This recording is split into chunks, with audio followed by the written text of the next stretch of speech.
What is it exactly that distinguishes a good actor from a great one? You don't know what you're talking about, do you? First of all, an actor is good if he can make us believe he's actually going through whatever his character is going through, especially the psychological aspect of human behavior. Humphrey Bogart is the embodiment of a cynic, broken man in Casablanca, and De Niro truly captures human loneliness in Taxi Driver.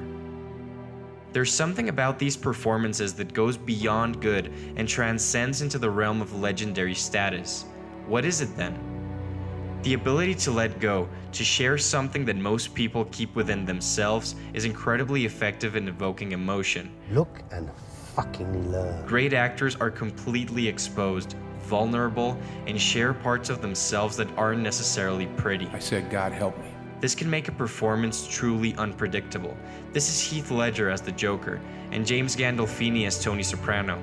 But for us, the first actor that actually comes to mind when thinking about performances that forever changed the game is Andy Serkis.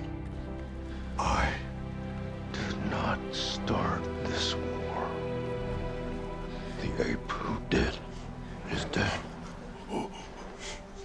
Now, I fight only to protect apes. The development of more realistic CGI has allowed motion capture to become a reliable tool in film. The technology allows motion capture actors to become more expressive each year. Andy Serkis, the king of motion capture acting, has portrayed characters that break the boundaries of what was once thought possible in movies. Retarded cartoon rabbits aside, Gollum was the first digital character to feel alive on screen. What did you call me? Besides the realism and technical detail of the creature, Serkis made Gollum's internal struggles seem very real, to the point of striking compassion for a fully digital character, something that was unheard of at the time. But it's his performance in the Planet of the Apes trilogy, particularly in the latest entry in the franchise, that is truly extraordinary. To make a movie like this work, where the protagonist is a mostly mute digital ape, it takes a lot more than conventional acting techniques. Many people think studying the role for Caesar, for instance, is purely about copying ape movements. And to put everybody straight on that, that is really sort of room 101. That's where you begin. After a while, you realize that it's not just about mimicking behavior. This is about creating a character. So there are all these psychological and emotional journeys that one has to import into the character. So it's not just about the physical build of the character, but the whole internalization. Serkis brings a physicality and raw emotion to set that is rarely seen. My son. My wife are dead. In War for the Planet of the Apes, we see a man who is completely in command of his behavior as Caesar. From learning the proper body language of these animals to creating the personality of the main character of a feature film, Serkis delivers one of his best performances to date. The remarkable thing about War for the Planet of the Apes is the characters. It's extremely rare for a film, especially for a war movie, to have characters on both sides be equally interesting. The Colonel, played by Woody Harrelson, is a perfect yin to Caesar's yang, and both have understandable motivations of their own. The Colonel is fighting his own holy war for humanity's survival, and Caesar is on a path of revenge. I offered you peace, and you killed my family. The interesting part is that we're actually on the side of the apes here. Apes, together, strong. Caesar is a leader and only wants the best for his people.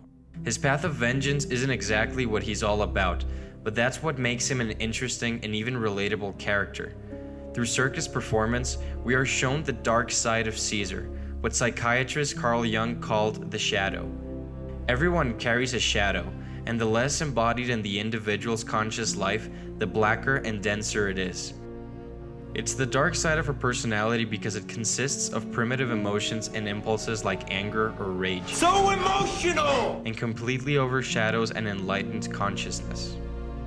Throughout the Apes trilogy, we witness the evolution of Caesar from a baby ape into a hardened leader.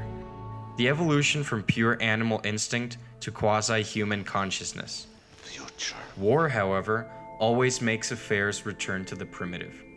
Interestingly, what makes Caesar a relatable character is the same thing that makes Andy Serkis' performances so good. In the beginning of this essay, it was mentioned that what makes a performance transcend is the ability to let go, to show the audience a side of yourself that is hidden, something that we feel we shouldn't be seeing.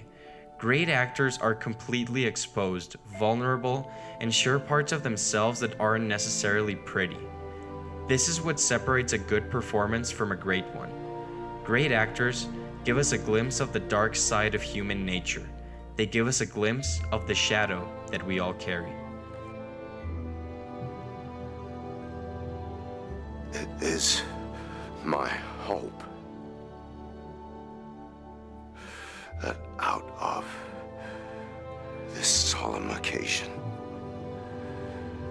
a better world will emerge out of the blood and carnage of the past. A world founded upon faith and understanding. A world dedicated to the wish for freedom, tolerance, and justice. Thanks for watching, guys. That concludes this essay, and we just want to take a moment to thank you guys for helping us reach 1,500 subscribers. We make these videos because we're passionate about what we're talking about, and this is just really fun. We really appreciate all the positive comments lately. They really mean a lot to us. Give the video a thumbs up if you enjoyed it and subscribe. We upload videos like this one every Friday. So what other topics would you like us to discuss? Comment below to let us know, and we'll see you next Friday.